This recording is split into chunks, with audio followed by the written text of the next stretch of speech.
वो शख्स क्या था? बरगद का पेड़ था।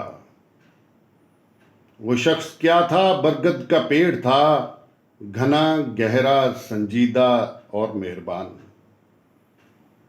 वो शख्स क्या था? बरगद का पेड़ था, घना गहरा संजीदा और मेहरबान, भेद और राज जानने वाला,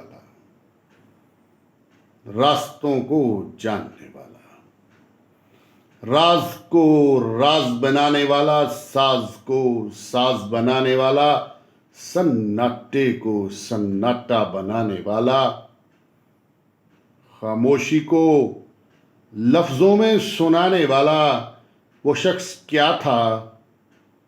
बरगद का पेड़ था, घना गहरा घना गहरा संजीदा और मेहरबान।